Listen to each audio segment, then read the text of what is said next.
English translation, 897th contact. Sunday, 15 September 2024, 15:21 hours. Here I am. Welcome and greetings, Bermunda. The reason I did not immediately run and come here when you called was because I was in the living room drinking coffee, so it took me a minute or two to quickly gulp it down when you called. It is nice that you are coming more often again, but sometimes I just do not know in advance when that will be, which is why I am not in the office at the moment, and you call over the phone. Madeleine is very attentive and sees that the telephone is being used from the office again and lights up red, because she makes sure that the telephone signal does not sound and indicate the call, or that it does not ring, so I know that one of you is there. I did not expect you to call me in any other way, and I would not even have seen the phone light up, because I was watching TV while drinking my coffee. That is a long greeting, but greetings to you too, dear friend Edward. The reason I did not use the phone is because my mind was still elsewhere, and I was busy with what I wanted to tell you, and Aha, that also happens to you. It often happens to me, especially when I'm at work, because then I am not aware of what is going on around me, nor do I ever look at the hours, so I do not notice how time passes. I can understand that very well because I often feel the same way. But the reason I only come here for a short time, after which I have to leave again, is because I urgently want to draw your attention to something that I have noticed and that can have quite unpleasant consequences. Namely, if continues. Thank you, but I will make sure that this is taken care of by, although I think that the information alone is enough. I think so too because Exactly, because she's not stupid, but realistic, and besides, well, I do not think there is much more to be said about it. that is probably right. Then I want to ask you what you think about the various governing parties constantly being at loggerheads with each other. In Germany in particular, the FDP, Green, CSU, and CDU parties, and these are the actual parties as I gather from the news, are constantly bad-mouthing the AfD and BSW parties.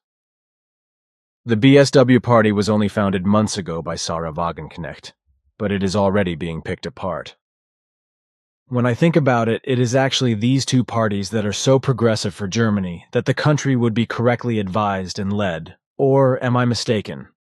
You are also concerned with fathoming the attitudes of the members of the political parties here on Earth, with you being specifically responsible for this task, as you explained to me. And so my question is, because you are specifically responsible for the very difficult task of fathoming the attitudes of political Earthlings, how you or you in general see the whole thing as important. You are also examining the government in America, and I am wondering what you have found out about them, because I have known since I was with Svath. No, you are not mistaken because my findings have shown that what you just said is exactly true and will inevitably lead to what you saw together with Svath 80 years ago. So it will happen and can no longer be stopped. That America, or rather the leaders of the state and all those of like mind who unreservedly give their consent to everything that is unjust and dangerous, which will have dire consequences for. I know that, and this catastrophe cannot be stopped, but it is also the case that America is getting into debt without limit.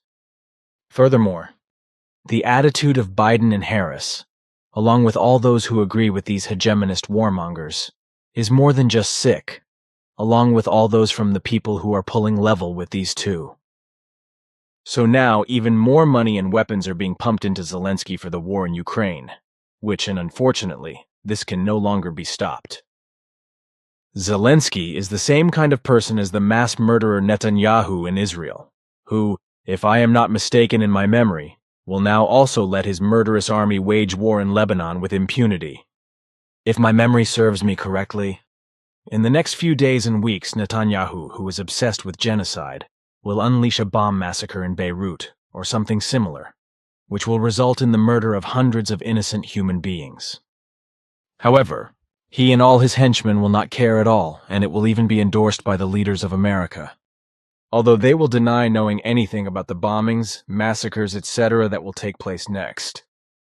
And Netanyahu, fanatical in his hatred of Arabs and Islam, can, with America's protection behind him, indulge his genocide mania unflinchingly, and let his army murder, destroy, and torture as well as rape as he pleases, without being stopped.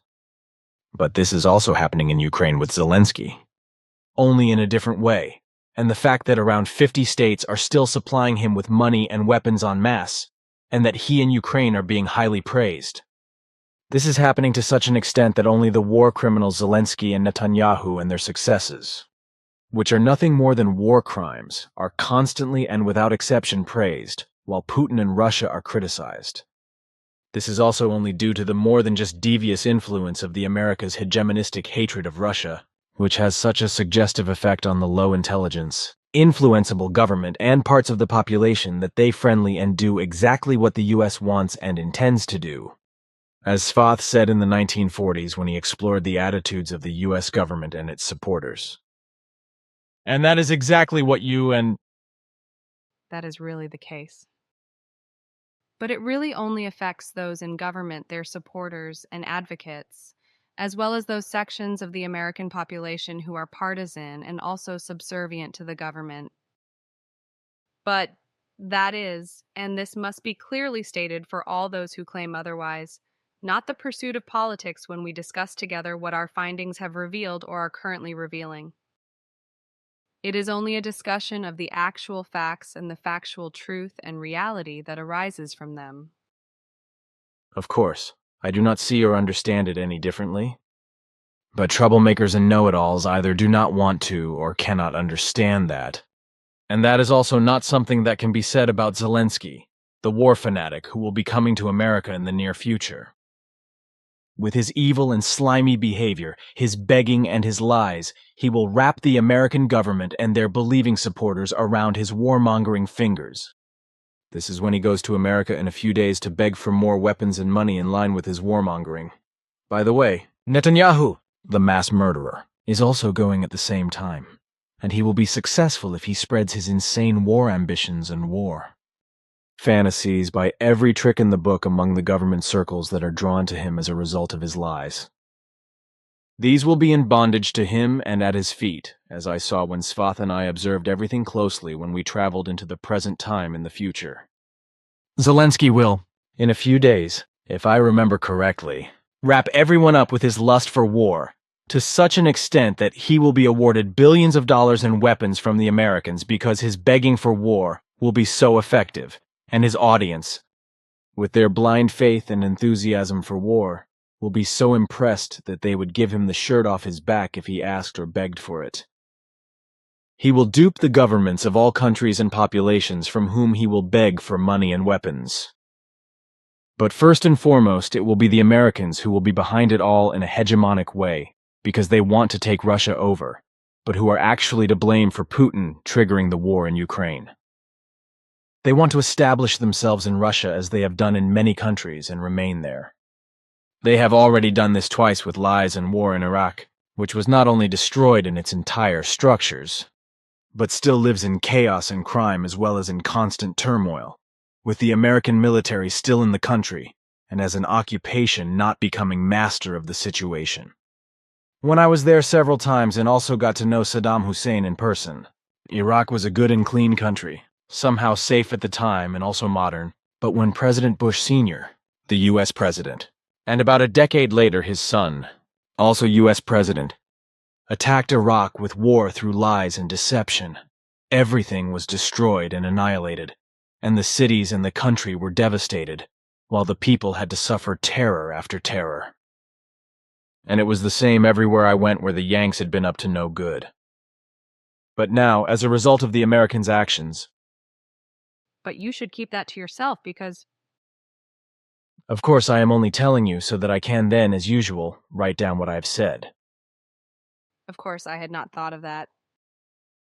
But now I want to report on what you asked me about the two parties in Germany and the attitude of their members.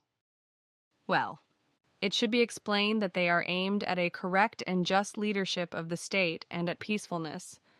But unfortunately, infiltrated strangers with neo-Nazi tendencies are secretly trying to undermine all that is truly good and honest, and to bring the parties over to the neo-Nazis. Although this behavior does not remain secret and gives a completely false impression to the outside world and brings the parties into disrepute. Thus, the good is secretly and maliciously undermined in such a wise that those of a different opinion with a neo-Nazi attitude are secretly brought into the parties as members, infiltrate them, and bring them into disrepute, although they have nothing to do with the neo-Nazi Wesen and also do not want to have anything to do with it. As I was able to determine, the party, which, to my knowledge, has many members with a serious neo-Nazi attitude, has repeatedly carried out this rather nasty undertaking and is once again trying to smuggle members with a neo-Nazi attitude into the AfD party and the BSW party. However, the attitude of the true members of the AfD party and the BSW party indicates a peacefulness that is not geared towards militant confrontation or advocacy of war. Consequently, they also reject arms deliveries to Ukraine, which, however, is contrary to the views of members of those parties who have partially fallen prey to a neo-Nazi attitude and unhesitatingly deliver weapons to Ukraine. This is, of course, very unfair to the unknowing members of these parties, who are unaware of the secret and deceitful neo-Nazi attitude of their party members and are consequently betrayed by them and falsely equated with them. And all this while the lowly intelligent foreign minister is making very foolish and naive false efforts in various states, disrupting the peace even more and doing so in defiance of the never again war that was coined after the Nazi war, as you explained to me some time ago. This is happening in a lowly intelligent and bungled way, and by making itself important, in that the stupid and brazen talk of the foreign minister has created the danger that everything could now lead to a major war, which Germany is heading for due to its naively conducted foreign policy. This, as already evoked by the arms deliveries to Ukraine, and by the irresponsible and absolutely reckless actions of the pro-American leaders of Germany, who still hold the same views and, due to their low intelligence, recognize neither reality nor truth. That is outrageous and reprehensible, but nothing can be done about it because you cannot get to the people in power. Besides, the majority of them are so focused on lies that they deny and disavow everything, even when everything can be proven to them. That is why the few righteous people in government have no chance of speaking up and doing and enforcing the correct thing. Unfortunately, this is how it is, as I have discovered myself, and can therefore confirm the correctness of your statement. But the fact that the population accepts and allows all this is as incomprehensible as the fact that the respective warmongers and warmongers who want to wage a war or even trigger one are not immediately deposed and banished from office by the population. So many of the peoples also allow that persons who are actually conscious or unconscious warmongers among the people, that when a certain period of time has passed after a war victory, massacre, or disaster, a memorial celebration or day of remembrance, etc., is organized for them. However, participation in these events not only triggers memories that are psychologically distressing and disturbing for human beings, but also gives rise to thoughts and impulses of revenge and retaliation, which are transformed into hatred or even into action. Svath already said that, but the majority of Earthlings are too stupid to understand it. Furthermore, what you mentioned is that the powerful of the governments and authorities here on Earth are protected, so they can continue their lousy activities and cause war and injustice of all kinds. And usually by the fact that the police and military immediately intervene to maintain order and prevent the guilty parties of the governments and authorities from being removed from office. So demonstrating also achieves nothing for some people, just as the truth is of no use when it is revealed. I myself can tell you a thing or two about that, because our authorities here are stirring things up together with the new forester, who interferes in things he does not understand at all, just like the members of the authorities who arrive with the police and want to order us what we can and cannot do on our private center grounds. This is because we have filled in and tidied up the completely run-down courtyard, and its equally completely cleared forest, and the similarly dilapidated and partly collapsed terrain. We are to be fined and have the bailiff called for this, while the authorities never did anything, other than practicing total clear-cutting in the forest for 18 years, and never even replanting a single tree. So we then arranged this ourselves when we bought the Hinterschmidrüti. This fund cost around 130,000 Swiss francs. The authorities also never did anything about the fact that all the excrement from the daily toilet washes ran down the mountain into a public watercourse in an open ditch because the cesspit was full, and a hole had simply been dug into it for the purpose of emptying it, so that the toilet sewage could run off into the public watercourse. And this went on for 18 years without the authorities doing anything about it, as Mr. Furr, the landlord of the Freihof restaurant in Schmidrüti, explained to me. He was supposed to read the water meter in our cellar, but had not been able to do so for 16 years because the cellar had been 120 centimeters underwater during that time. Of course, I then emptied it, which took me 3 days of work. The authorities also did nothing in this regard, just as they did not react when the forest all around was cleared and the completely cleared slope slid down, which we began to refill in a forest last year and again this year. The new forester did not like this, so he notified the authorities, who then appeared in the center with 2 police officers and several members of the authorities to inspect the site and threaten measures, with a young maiden in particular standing out in this regard, who said threateningly that the whole thing we had done still had to be discussed, because this and that of what we had done was not right. The new forester seems to be taking the same line as all those others who are trying to harass us in the Hinterschmidrüti, although he obviously does not have his eyes wide open enough to see the great danger in the neighboring forest, that at least one ash tree has to be felled so that it does not fall over on the church path one day and kill someone. This while other trees are badly damaged or otherwise in danger, so they should be felled. But this does not seem to be important, only that we are being made into a pigsty in Hinterschmidrüti, and have been since we got here and put everything in order. From the very beginning, we were, so to speak, only the foreign Quetzal, this entirely from the authorities and also from the military, where the military even one day raced 4 men high with a jeep and heavily armed into the house square and shouted around because they were afraid that UFOs had landed here. This, in addition to many other things that have happened since 1979. But it did not just stay with the municipal authority. The canton was also involved from an early stage to cause terror, because even then was already being done against us when we came here, and a lot of damage was caused, such as when 300 young fir trees that we had planted for reforestation were cut up and shredded.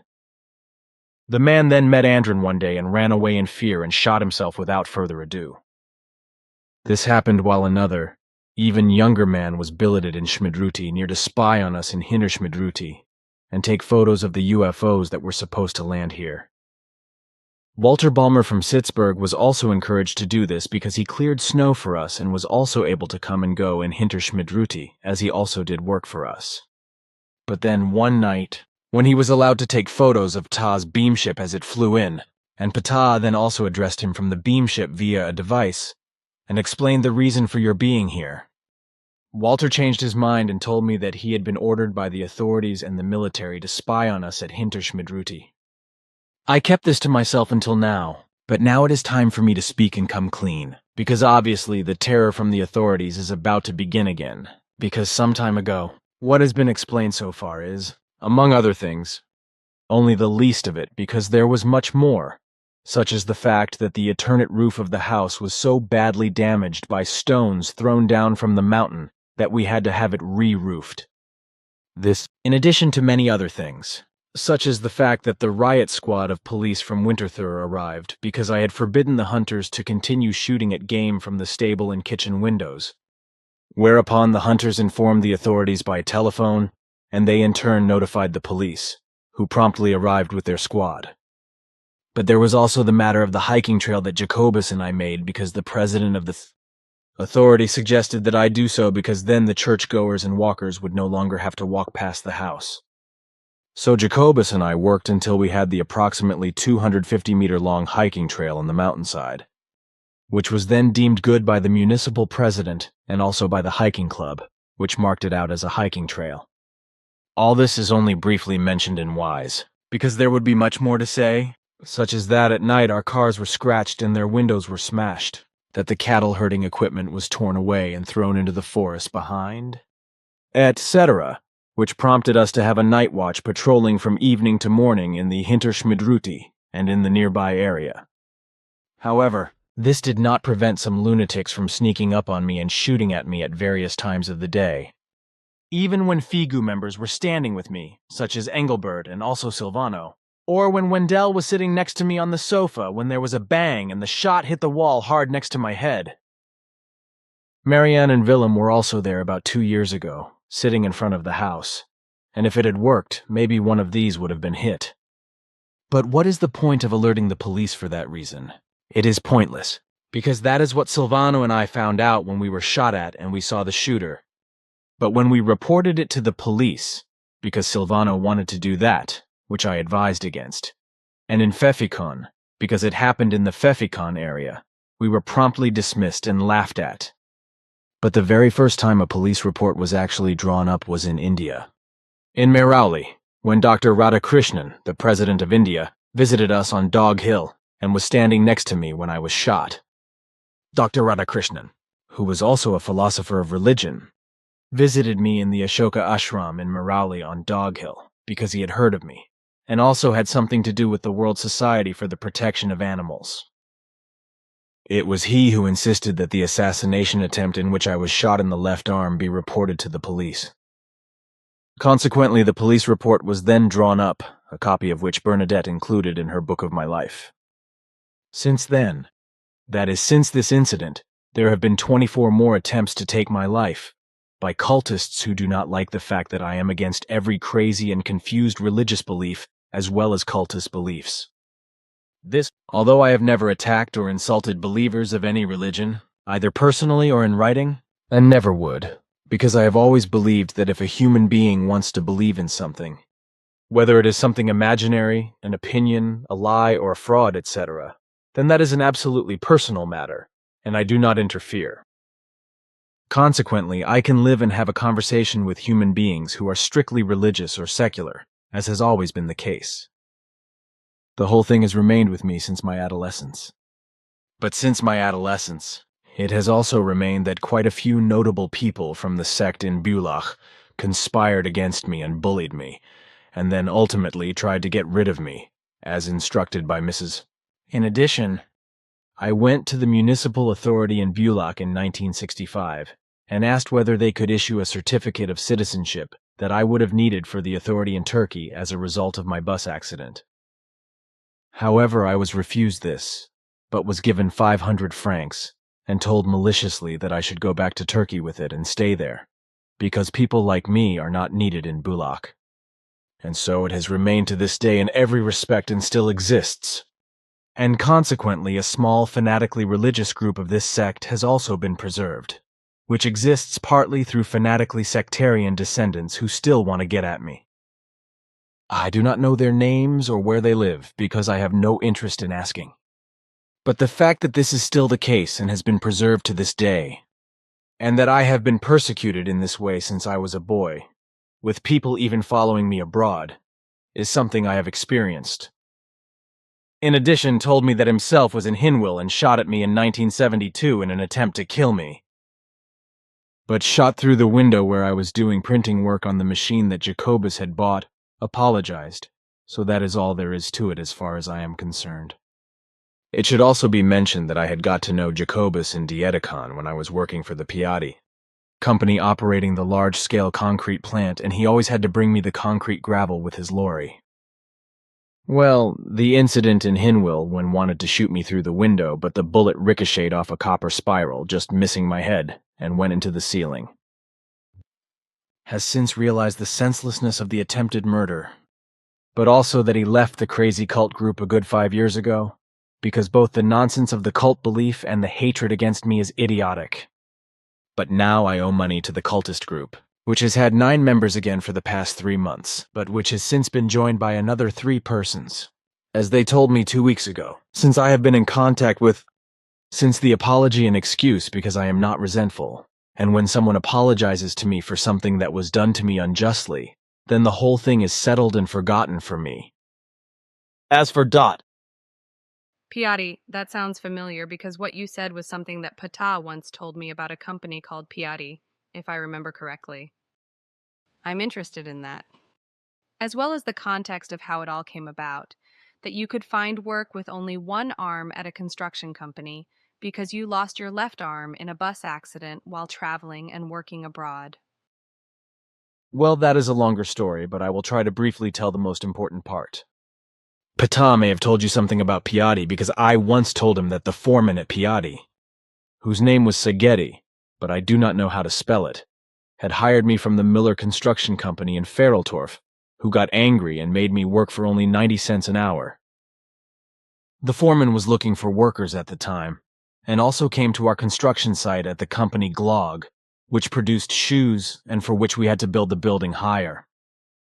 He watched us work for a while, then said I was a good worker and asked how much I earned, which of course I told him.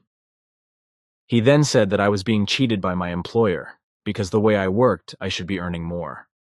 He said that he was working for the Piatti company in Feraltorf, and had to rebuild the village road and was looking for a machinist, so I could start working for the Piatti company immediately at an hourly wage of 2 Swiss francs 60, which of course I did that same day, but for which master builder Miller took a great dislike to me and insulted me because he suddenly lacked a worker.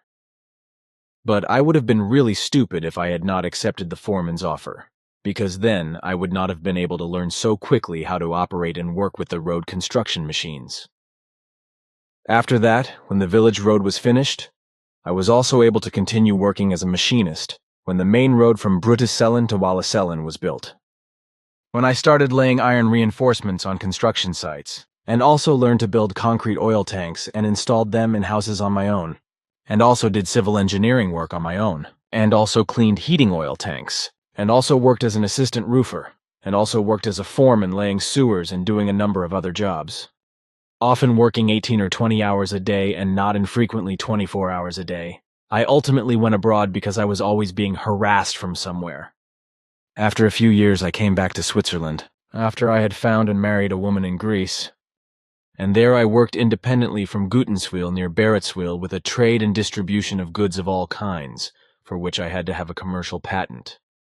Then I was drawn abroad again, of course with my wife, after which I finally landed back in India, where we stayed near New Delhi and Marali for a few months, and then returned to West Pakistan, where our daughter Gilgamesha was born in Quetta.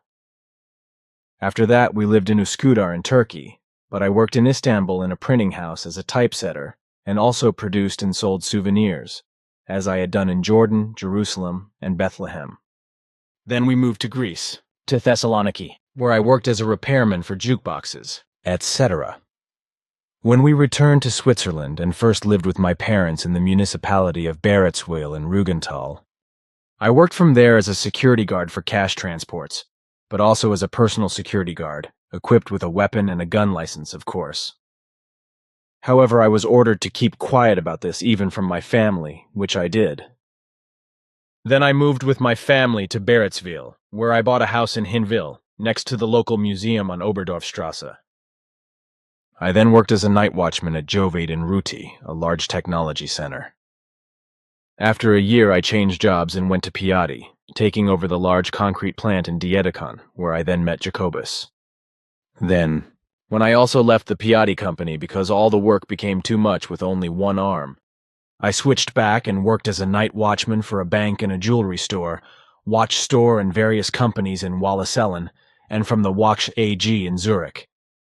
Then I later worked in Ooster at Zellweger AG, which built textile machines and all kinds of things for industry, where I also had the fire control for the Wagerenhof Foundation.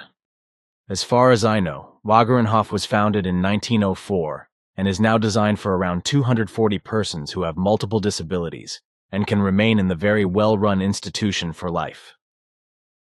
Wait a moment, yes. The following is written about Wagerenhof, which I will reproduce here as a copy. From Wagerenhof, what counts as you? What counts as you? Every single human being is at the center with his or her individual quality of life. We do everything we can to ensure that our approximately 240 residents, 230 daycare attendees, and 50 employees in sheltered workplaces can enjoy the highest possible quality of life. Regardless of the degree of impairment, the need for care, or age. With its open neighborhood character, Wagerenhof plays an important bridging role between the individual and society, and also enables human beings, with the most severe and multiple impairments, to live a life with the greatest possible self-determination and autonomy. Well, in 1975, I established contact with Simyase and began all my preparations to fulfill my mission, which I was officially supposed to start in Hinwil, and later moved to Hinterschmidrüti, which is why I also sold my part of the house to the municipality, which provided me and my family with an old farmhouse on Behaldenstrasse for free note, interest-free, as a temporary residence. The authorities in Hinwil were really generous and decent, and there was really nothing to complain about, quite the opposite. And that also included the police, who lived in the neighborhood and offered me 200 Swiss francs if I would wring the neck of my Google rooster so that it would no longer let out its crowing at 2 or 3 hours. At night, of course. I turned down the good offer, and the policeman was satisfied with it, as was the entire neighborhood in general, so there were never any complaints or reports about the crowing cockerel. It was from there, from Behaldenstrasse in Hinwil, that I began my mission, wherever the first persons came from, and then also with Hinterschmidrüti, and some of them are still there today, like Jacobus and Bernadette. Then just as Svath had predicted in the 1940s, and I had already seen the house and which, when I was there with my parents from Egetswil above Wiehle, where my mother was born and spent her childhood, was not far from Hinterschmidrüti. But at that time, the house and grounds were in top condition, in contrast to the completely dilapidated house and half-destroyed grounds and the deforested forest when I bought everything through Elsie Moser. Which I had to nurse back to health. So after a while I came to an agreement with Mrs. A Zainen is a basket-like container with 2 handles made of wickerwork, through Elsie Moser, who I had already got to know as a boy in Regensdorf when I spent a long time with my godfather in the mid-1940s and learned the art of basket weaving and making Zainen note. Zainen equals basket-like container with 2 handles made of wicker and baskets for sale. Through Elsie as an intermediary, I was able to buy the completely dilapidated Hinterschmidrüti with all the land for the Free Association, which I had founded to fulfill the mission and to build it up with a great deal of commitment, perseverance, and many helpers, and ultimately turn it into the center. The barren, destroyed terrain around it was also restored with a great deal of effort and dedication, and green bushes and trees were planted, and the forest was reforested. That is actually the most important thing in how it all came about. But what I still want to say, last June, I do not remember exactly when note, on the evening of 31st May 2024, at 6:30 hours, the municipal road leading to us in Hinterschmidrüti slid away, and the water supply pipe to Schmidrüti was also exposed and has been lying there open ever since. Malicious people, as one must expect these days, could possibly damage the plastic pipe or misuse it, because now everything is exposed, unprotected and unguarded. And the authorities did not inform us that the municipal road down into the valley had slid away, nor did the press.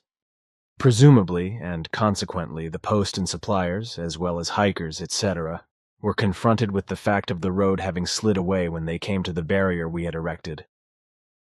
Only recently were we informed that work to repair the road would begin, if at all, around the end of October. If it were not for the Kirchenweg, which we can use, a corridor path and therefore a dirt road, that leads about a kilometer through the forest with about 8 bends to Hamburg-Sitzberg, where the cantonal road begins, on which another kilometer or so has to be driven back to Schmidrüti, then we would no longer be able to leave from here. We have to maintain this church road, which we have to drive on ourselves and keep repairing it because there are always potholes. But this obviously does not bother the authorities at all, who do, however, consider it necessary to terrorize us again in Hinterschmidrüti, because a new forester thinks it right to denounce us to the authorities, because we are doing the correct thing to gradually restore the site to its original state and to secure everything so that it can withstand the coming of the weather in the future. Unfortunately, this is still ongoing, even though we have been working on it for 45 years, because we can only do everything bit by bit. In addition, something unforeseen always arises, such as landslides, like the one we just filled in and fixed, which is why the new forester caused havoc with the municipality. And because the authorities do not realize, with a lot of excuses apparently, that the broken road needs to be repaired as quickly as possible, we are also blocked with visitors who come to us from all over the world. And it must be said that even today, almost 50 years later, there has been no improvement in the situation with the authorities, because it is quite obvious that even after such a long time, there is still no sense of maintaining order and creating necessities of all kinds in order to finally understand the correctness of the correct thing to do.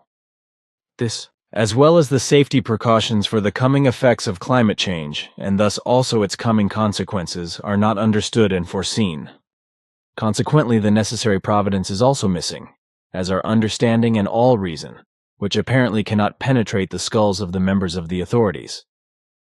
Therefore, it cannot be understood that precautions must be taken for all future events, so that no or only a small amount of damage is caused when the storms and droughts etc. of climate change come, which were criminally, mindlessly, and unreasonably provoked and caused to the planet and nature by the earthling. The people in the authorities, especially the young ones without life experience, who can only talk big and are inexperienced and want to exercise their authority, but understand nothing else and can do nothing, are absolutely incapable of doing and ordering the correct thing. On the contrary, due to their incompetence, many of them only assert their authority and come here and make trouble and terror, if possible even with court weather. If they do not see reason, remain lowly intelligent, and continue to exercise their power and self-importance instead of trying to find and exercise logic, understanding, and reason.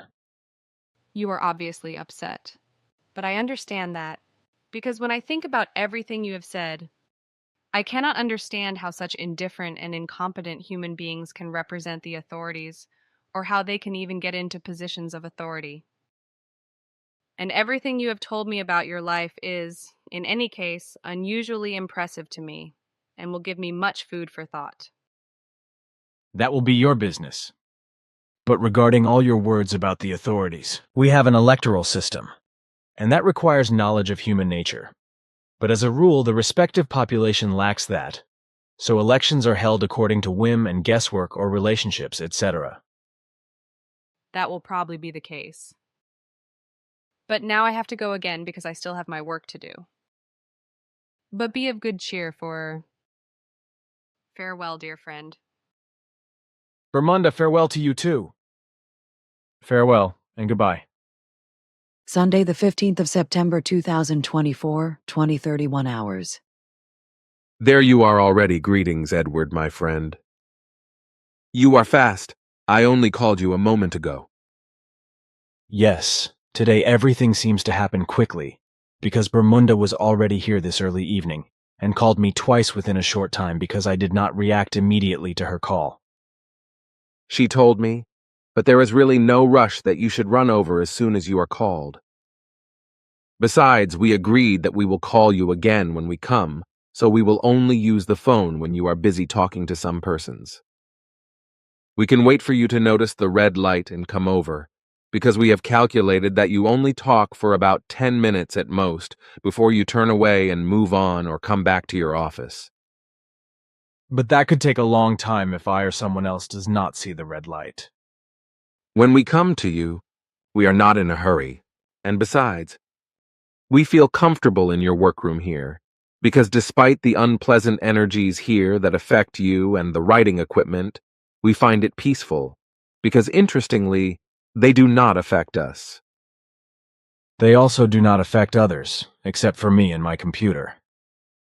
But since you are here, I want to show you these 3 articles that I have from the newspaper Schweizerzeit, and that Bernadette copied for me because it was not possible to copy them. You're interested in what the people in this newspaper have to say, which we talk about from time to time. Yes, I am interested. If you gave them to Bernadette to transcribe, then what was written is certainly interesting. But I want to read everything later, so I will scan them and deal with them later. Of course you can. In addition, I mean to the articles that these are indeed related to politics, with which we do not have to deal, but I still think that the whole thing is interesting. It is really easier for me to scan everything and read it later. Besides, I am on a schedule today and have to leave quickly, because I still have some important things to do that I was asked to take care of. You can, here please. Thank you. Note, unfortunately, the editorial staff of the newspaper in question has since prohibited the publication of the articles. That is done, and so we can talk further, whereby I want to ask you what happened when you were at the doctor's in the clinic. On the 23rd of September, I am supposed to have the stent in my bile duct removed again. That should be necessary. That is what I called you about, to ask you if that is really the case. I could have asked that earlier, but I just forgot because I have a lot more to do than constantly think about my health. I also have a lot to do outside in the fields because autumn work needs to be done and only Jacobus, Mark, and I are still here during the week to do it. Usually I just have to give instructions and check them, but that does not allow me to work in the office at the same time, so the work just gets left. Paya sometimes still comes on weekdays, but then it is usually just a matter of watering the plants or planting new ones. There should simply be more men who would be willing to work at least on Saturdays and help out, because there is always a lot to do. That would be gratifying and helpful. Yes, but unfortunately that is a pipe dream. But what about the fact that I only received half of the predictions from Svath that he gave in 1946? The committee will send this to you in the same way as it has already been done. However, I do not know how quickly that will be. Then it will surely come, which Bernadette and I will have to wait for. But I can probably add it to our conversation report, right? That remains to be seen because I do not know when the committee. The only important thing is that they send it to me. We still want to make a brochure out of the whole thing, which was not done when Svath's predictions came up and were also not checked, so it was not determined that a great deal of the predictions were simply maliciously removed. But when the committee beams the whole thing back to my computer, I will attach it to the previous conversation report. That is probably for the best, because then everything is together. Yes, that will be correct. Unfortunately, I want to say, only the smallest part of Grandfather's annals has been retrieved by you, because there is still so much that would be important for you to retrieve and write down, especially regarding all that concerns the future and what is to come, regarding what unfortunately can no longer be stopped, what you two have seen, experienced, and fathomed. It would be important for Earth humans to. Precisely not that, because Svath said that I must remain silent about it and never, under any circumstances, say a word about it openly, because even a single word could be too much. So I keep quiet and make sure that I prepare and do everything correctly, even if, as you know, it causes me a lot of hostility and trouble, especially from the authorities, whose members obviously not only want to exercise their might, but are also ignorant of what really needs to be done. Of those who are still young, lowly intelligent, and therefore non-thinking or pseudo-thinking and inexperienced, as well as those who imagine themselves to be great thinkers and reasoners in their non-thinking. To explain something reasonably to them is impossible and foolish anyway, as if carrying water to the Rhine to make it more. Every rational human being knows that would be foolish. But the annals of Svath tell us that what is coming is besides you should. That would not change anything, because what is coming will be absolutely unavoidable. And besides, I promised Svath that I would never talk about it openly, because as I said, a word could be enough to at least trigger fear, or even a panic, but also suicides. And you also know that I never break a promise, no matter what happens. No matter what your grandfather has written in his annals, it certainly does not say that I should break my word. No. Exactly. Good. But what do you think about the fact that the most diverse idiots of partisan rulers are still supplying weapons and money to the megalomaniac? Power-obsessed and warmongering Zelensky in Ukraine?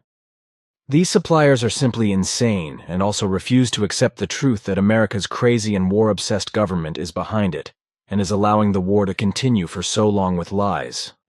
Deceit and arms deliveries by Zelensky, who is much more than just lowly intelligent and simple-minded in order to come closer to the goal of hegemony.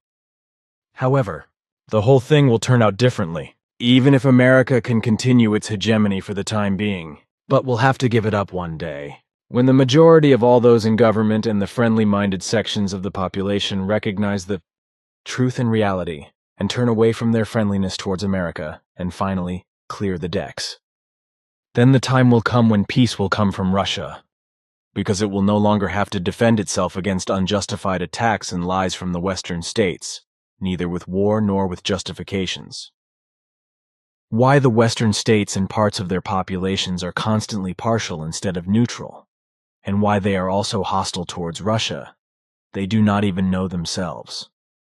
However, if the Russian haters and demonizers knew this, who are usually trapped by their beliefs and believe in an imaginary god and also in a non-existent prince of hell or devil, then they would probably change their minds and think twice about whether they are doing the right or wrong thing.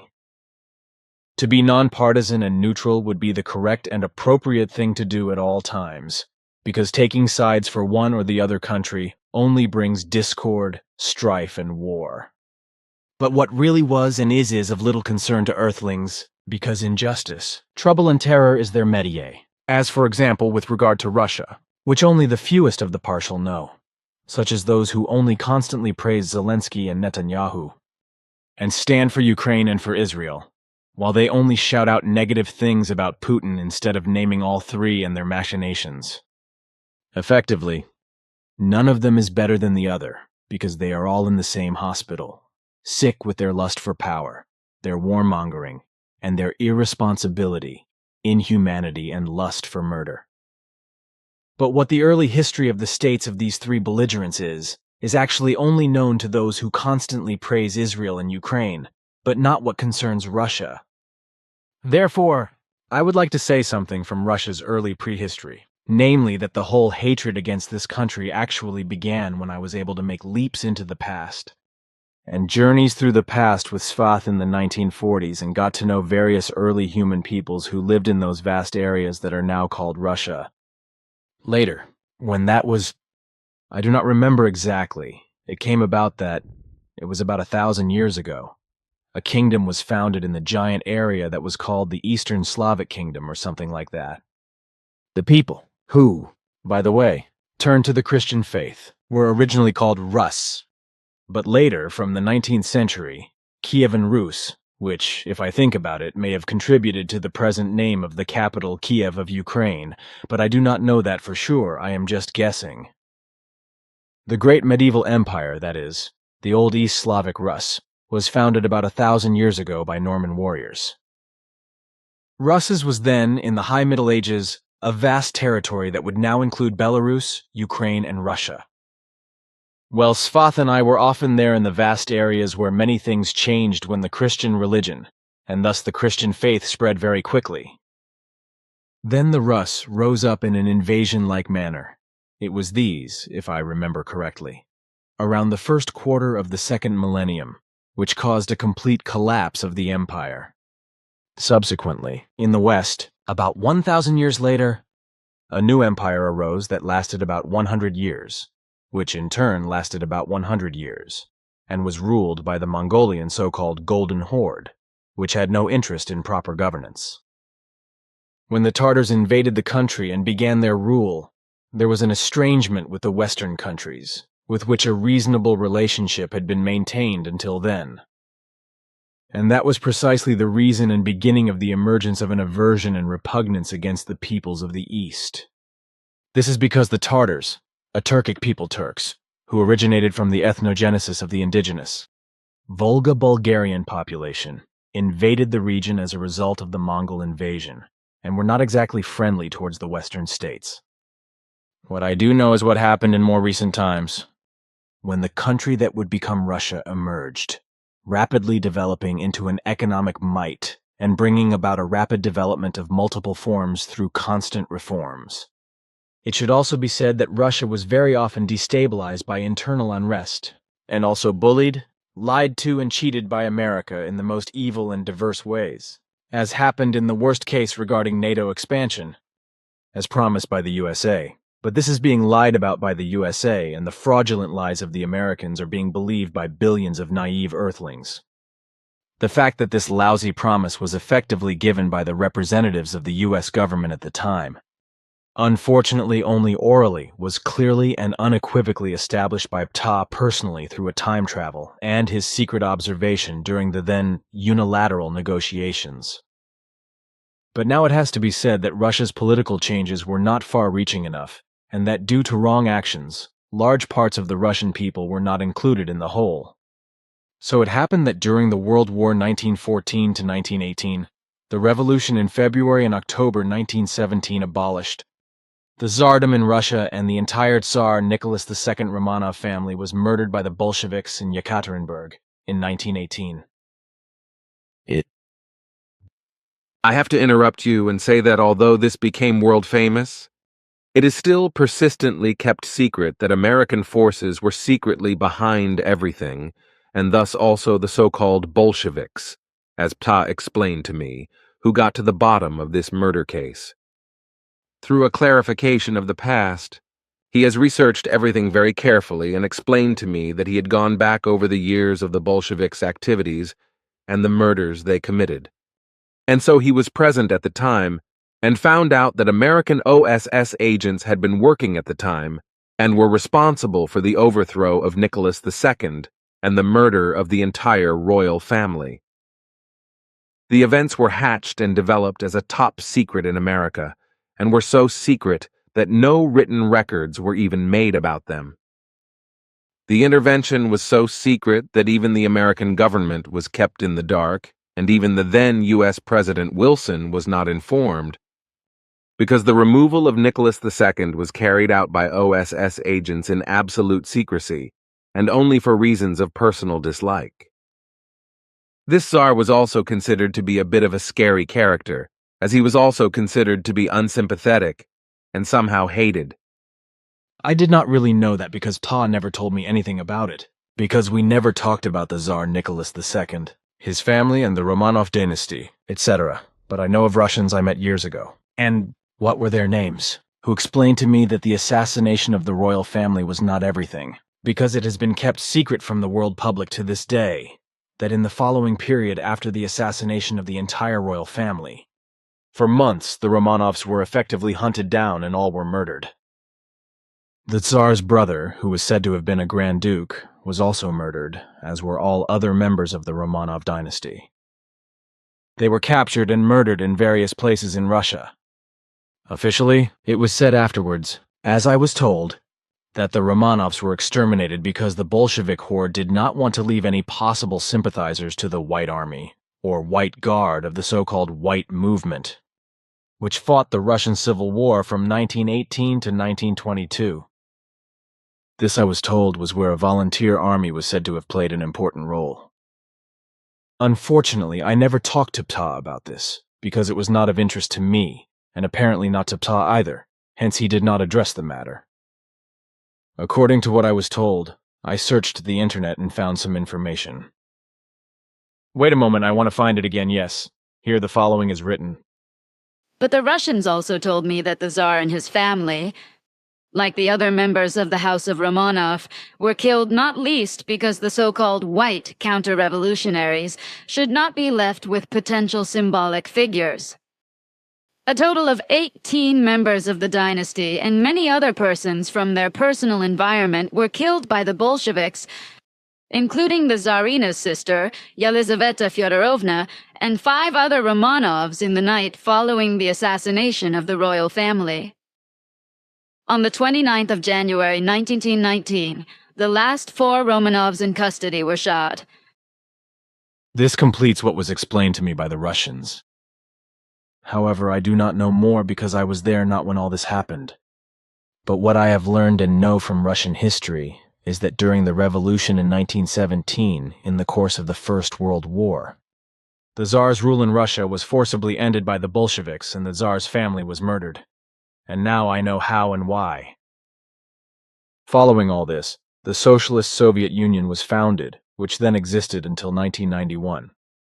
But long before that, namely in June 1941, the Nazi invasion of the Soviet Union began the so-called Great Patriotic War, which then ended in Berlin after it was heavily fought over and resulted in the unconditional surrender of the Nazi armed forces in May 1945.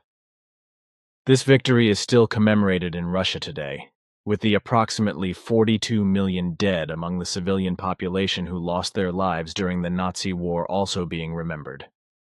Then, after the dissolution of the Soviet Union and the collapse of the planned economy, beginning in 1989, and then fully in 1991, there was a general slump in production that lasted until 1997, with a loss of around 40%. This occurred while the neighboring states experienced a difficult transformation process, which was the result of their dissolution. These states, known as the Union of Soviet Socialist Republics, or USSR for short, disintegrated in 1990 and 1991, which triggered national unrest and hostility towards other ethnic groups and peoples, as well as religious communities. And ultimately, 12 states were constituted, with Estonia, Latvia, and Lithuania re-establishing their independence.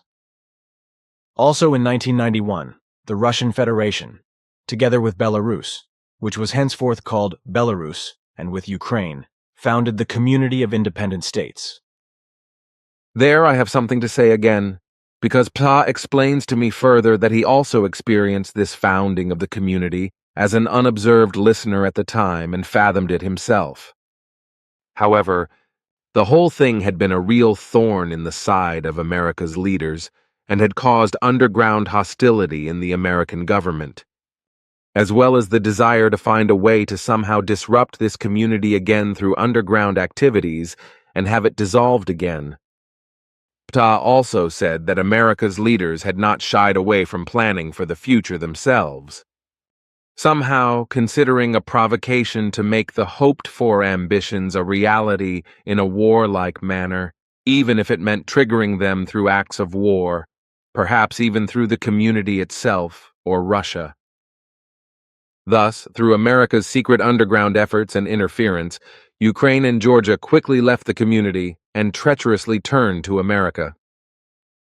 What has ultimately resulted from this since then is now becoming clear through the war in Ukraine and the naivety of the leaders of those numerous states that supply weapons and money to Ukraine, and thus. But there is something that I will only mention and not write about openly, as Svath has already told me and made me promise not to disclose.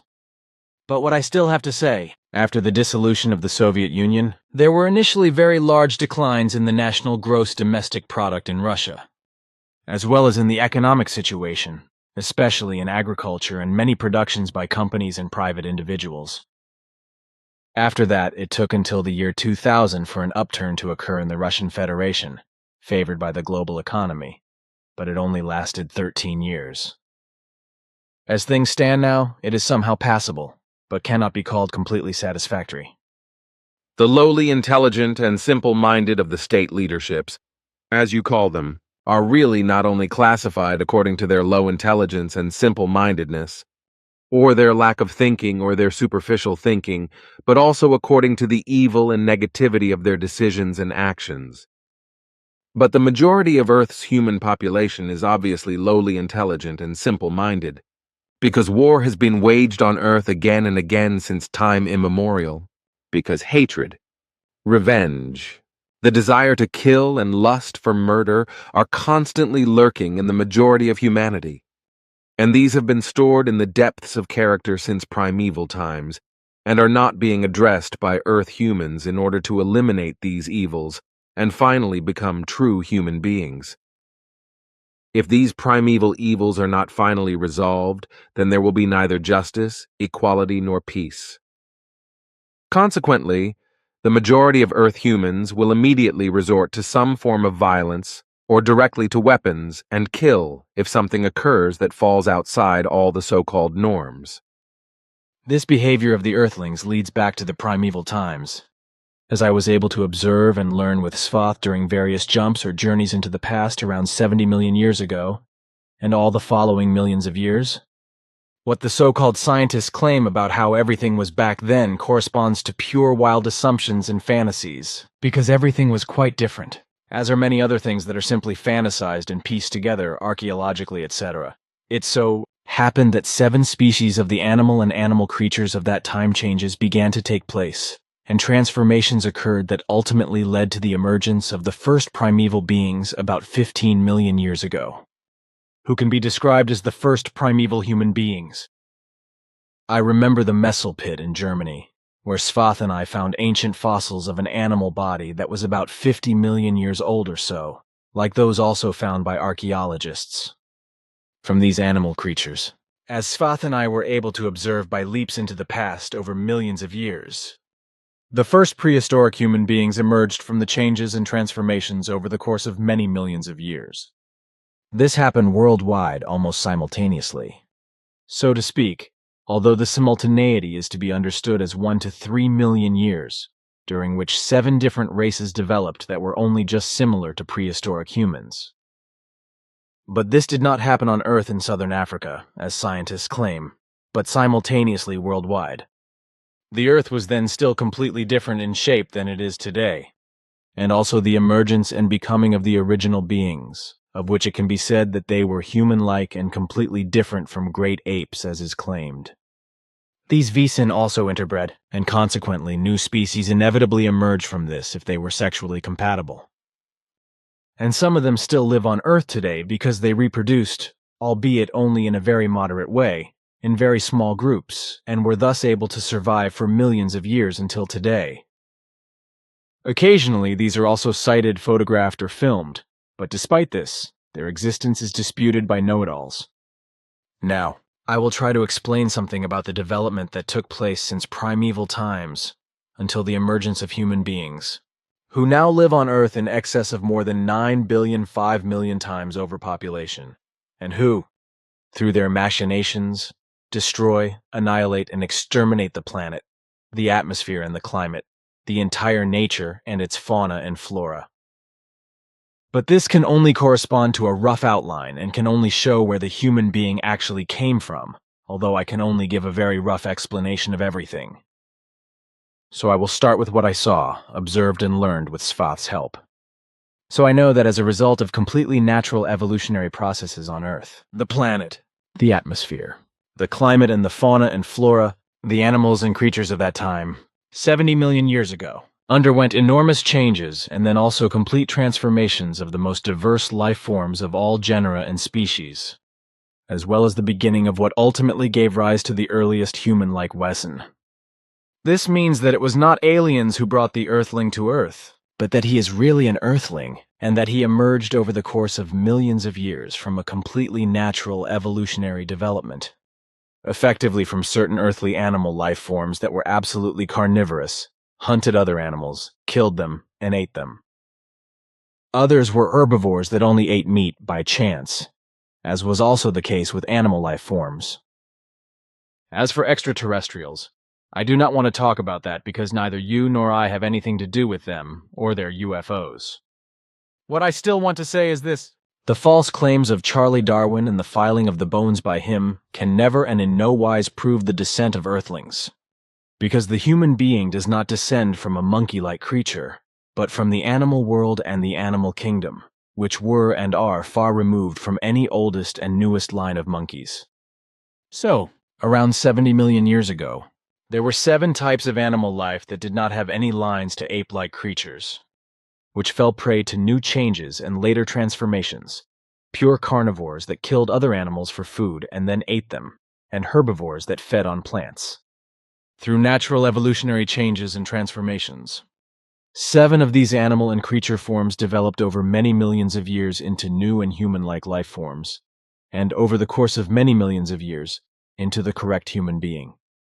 However, what was inherent in the animal beings and creatures of that time, namely the killing instinct for the procurement of food, as well as the defense instinct for self-protection in the form of self-defense through fighting to the death, remained in the beings that had undergone changes and many transformations and become new beings, precisely the first human beings. And this was genetically determined from the very beginning. depending on the original form or species of animal or creature, and consequently the killing for food or the instinct for self-defense also passed into the life forms that were changing into new beings. These new life forms, the very first human beings, naturally behaved in the same way as the life forms from which they emerged, changing and transforming, with regard to their necessary procurement of food and self-defense. In these new beings, in the very first human-like ones, the function of the brain slowly developed in such a way that it very slowly became capable of developing dull stirrings of a consciousness of thoughts, whereby, over the course of millions of years, a form began to form that could constitute itself as stirrings of feelings. From these stirrings of the new beings, which had emerged from animal beings and animal-like creatures, through changes and many transformations over many millions of years, these also gained the ability to deposit the emerging stirrings in themselves through their thoughts, and to do so in a block that was now emerging and in which memories could be held. This in turn led to the fact that in the course of further millions of years, something emerged from it, from which impulses of good and evil arose, and consequently an inner definition arose, which in the course of further millions of years became character. This developed ever higher in the course of time, and consequently, ultimately, the traditional or primeval nature of killing for the purpose of obtaining food and for self-defense flattened out and lost strength, and became weaker, but was not finally defeated. Consequently, unfortunately, the primal essence has remained with the Earthling to this day, and that in the depths of character and to a greater or lesser extent depending on the primeval origin and depending on how the human being strives to reshape the primeval aspect of his behavior as a human being in order to free himself from his primal behavior and become a true human being who protects and safeguards all life and does not kill.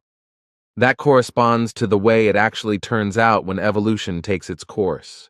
Although the forms of the most highly developed individuals that emerge from the transformations can in no way be or have to be human beings or human-like entities, because that is as different as life forms actually come. So in this respect, there are such diversities as the Earth human cannot even imagine. I know that, but tell that to those megalomaniac know-it-alls, where every reasonable word bounces off and you are called a weirdo, especially by those who are studied and have fallen for the delusion because they now brandish a title as a scientist that they would have fed their dubious wisdom with shovel excavators. That is why there is no peace, because human beings believe, or at least the majority of them also want to know everything better, that it can only be created through violence and war, and consequently that the manufacture of weapons is necessary. But if peace is really to be created, then, first and foremost, the Earthling must consciously fight and dissolve the inherited urge to kill, and thus the urge to violence, as well as the urge to self-defense up to and including killing. This means that human beings have to become more real and true to themselves, and that all weapons production must cease on the whole Earth, and that every weapons manufacturer in the world must stop and be banned. It is also most urgently necessary to implement a long-term controlled birth control among Earthlings is to be implemented as a matter of urgency. That in this way, the great and all-destructive and exterminating behavior may cease and humanity be drastically reduced to only 500 million. If one day, in the very distant future perhaps, everything should be put right again, then the Earth can carry a maximum of 2 billion human beings, and this number of human beings would then have to be maintained. But at present, only this number of 500 million human beings can still make it over the next few centuries for life on Earth to continue. And besides, this will only be if peace is finally established instead of war. Unfortunately, however, I know that the majority of humanity does not want to do this, and that the Earthling does not even think about it, and that consequently much evil, destruction, and extermination will continue to happen, as well as countless deaths and immense ruin, but the Earthling wants to know everything better. And on top of that, he is so selfish, arrogant, megalomaniac, and thinks he is the greatest, and in such a way that all preaching of reason, love, freedom, and peace is thrown to the wind. To this must be added that any advice will probably be useless. Unfortunately, this is the case with Earthlings, although I do not want to make any distinction between the sexes in this regard. Although that has nothing to do with the fact that male earthlings are the main species that constantly bring trouble. Hardship, conflict, war, murder, and destruction, as well as every possible kind of Ausartung, extermination, hardship, and misery, and overall, all evil into the world. This has horrified me ever since I have been able to think. When I think alone of the fact that every day countless women are raped, beaten, and horribly abused by their husbands or boyfriends, then those of this sex who do such things should be damned by the devil, as one says, even if one is not religiously devout and this is simply a saying to vent one's anger. And when you consider that on average every 2 or 3 days in Europe, a woman is murdered by her husband, boyfriend, or abandoned husband or boyfriend, then every righteous human being is overcome with grief. It is really very bad in this respect. You can say that out loud. But what I do not understand is why women get involved with windy guys like that, who beat and batter them, mistreat them miserably and beat them to death or torture them into being cripples. The fact that women still claim to love such lousy creatures has effectively only to do with morbidly blank imagination and some kind of hard-to-define dependency, but certainly not in any way with true love. It's also not about love of one's fellow human beings, because it has absolutely nothing to do with that, especially not with regard to the individual human being who is supposedly loved and who, in return, beats, abuses, injures, and even murders as a thank you. And the fact that the huge mass of overpopulation promotes all this even more, with idiots in government still demanding that more offspring be conceived and that consequently more and more births should allow humanity to grow even more in number, is already so pathologically wrong that it can no longer be explained in words. And the fact that diseases are emerging en masse due to the sheer volume of insane overpopulation, as are rampant spreading diseases, epidemics and pandemics, such as corona, for example, which is still or again being claimed to have a natural origin, although an American is the actual originator of the fact that this could come about, which is why the whole thing was arranged with the Chinese head of state in the mid-1970s, that the rampant spreading disease was created in a laboratory over time and began to spread around the world. In particular, the disease of cancer of all kinds is becoming more and more widespread among all peoples, and in ever younger human beings, and thus even in children. Overpopulation, with all its criminal, destructive, devastating and exterminating machinations and chemicals on the planet, on nature and its fauna and flora, on the atmosphere and the climate, is bringing about the downfall of all life if reason and sanity do not finally prevail with the earthling. That will not be the case, at least not in the foreseeable future. Only then when... Unfortunately, and that is how it will inevitably come, just that... You know what, you Svath? Yes, I am only saying it to you because I know that I have to put in some dots. Good. Then it is probably also better if we break off this topic and talk about other things that are purely private in nature and should not be recalled or written down by you. So I will say the following.